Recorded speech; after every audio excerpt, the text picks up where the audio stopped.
Let us talk a little more about risk and what you can do about risk at your level. So, what are the risks that are visible to us today in our portfolios? One, let me enumerate. And remember, this is not all inclusive. There could be very many risks which I am forgetting. It's not even visible to me as a risk, right? So first is Narendra Modi not winning 2024 elections. I do not know how we have to prepare for that, but that is one possibility. What happens if the de-dollarization happens and the dollar actually comes to 30 rupees, right? If $1 becomes 30 rupees over the next 5 years, is our portfolio ready for that? How many of the companies in which you have invested have taken the chance of saying, okay, we will not be dependent only on the US markets? Suppose it's an export company and it is easy to export to US, they will not go and look at South Africa, East Africa, Europe, even Europe. Europe they may have looked at, because by the time they were establishing in US, they may have established in Europe also. So that is one risk which is possible. Then apart from this, of course, there are other risks, micro, macro, geopolitical and all that. But let us look at the risks affecting you as an individual. My life has been smooth so far, so I don't think anything untoward is going to happen is an absolutely stupid statement. You have to be ready for early death, you have to be ready for critical illness, you have to be ready for longevity, right? So for each person the case is very different. So a 28-year-old with a wife who is pregnant and who is about to leave her job to take full bed rest has a lot of risks in terms of his own life. So first of all, he needs a huge term insurance or a big term insurance so that his wife's life can continue after he, in case something happens to him today, right? So for a 70-year-old, the risk could be of living till the age of 105. We are just not prepared for that kind of longevity, right? Unless it's a person who is totally dependent on dividend income and you think dividend income is perennial, so things won't go wrong, because even if things were to go wrong, he can always dip into his principal and withdraw the money, right? So some of those risks are there. So what can you do? You can take term insurance and you should be buying an annuity, because annuity is the only asset which will never go to zero.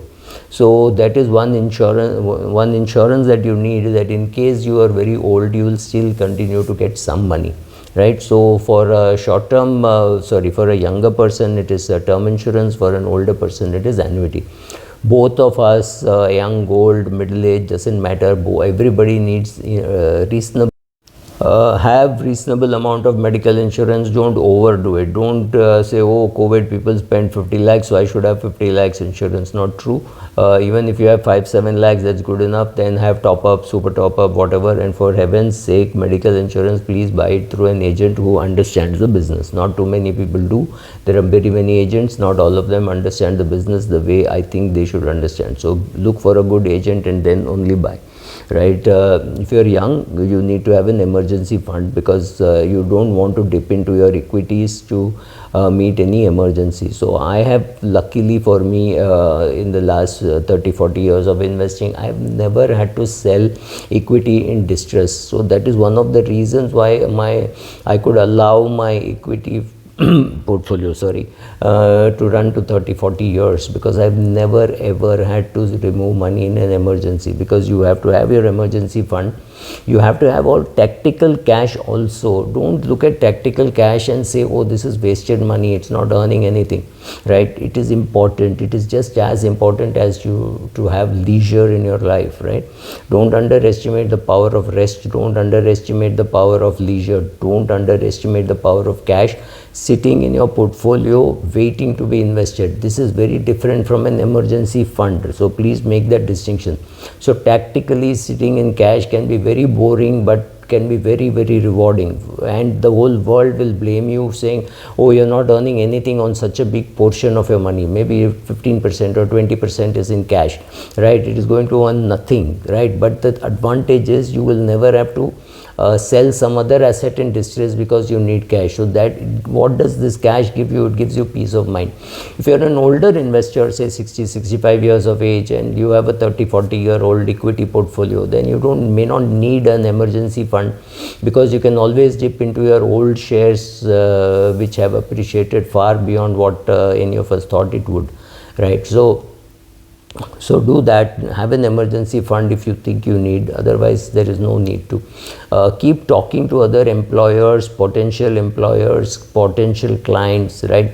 So keep your antenna up, because in case your company closes down for whatever reasons, you will be unemployable if you have not built your bridges during good times, right? So have you built enough bridges? Make sure that you build enough bridges. Make sure you are adequately educated and well trained to do a lot of work, not just your current job, because anything could happen to your current job, right? So all of us should be ready for losing our job. So all those things have to be done. And one more important thing to do is to curb the amount of debt that you have. I can't even believe that there are people earning 20,000 rupees and buying 1,30,000 rupee phones, and they buy it because they say, oh, I got credit for this and that, and the EMI is only 8,000 per month, but you're not earning enough, right? So the thing is, some of these people are staying with their parents, not paying rent, not paying for food. So every rupee that they earn, they seem to think that, oh, I can spend all this on whatever I want to, right? So make sure that your children are understanding what you're doing and what they are doing. You understand what they are doing, both financially, physically, mentally, keeping track of them, making sure that they don't go completely wrong, and you spend a lot of your time, energy, money in bringing them back to living what we think is a normal life, right?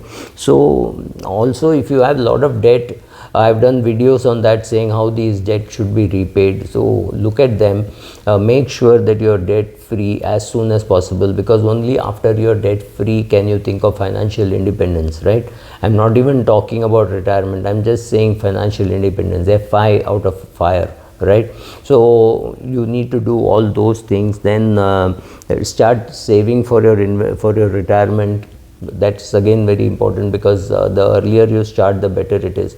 Another important thing is invest in your health, right? So take care of your health, both mental and physical health, so that you are in a good position to launch yourself in a new place, right? So you have, let's say, 44 years of age, and your company sends you abroad, and you'll just love that place, and you are delivering a lot of good results. But for you to get the real benefit of all that, you'll have to live long enough and live healthy to really get the benefits of compounding. So do all these things, and life should be nice. Thank you.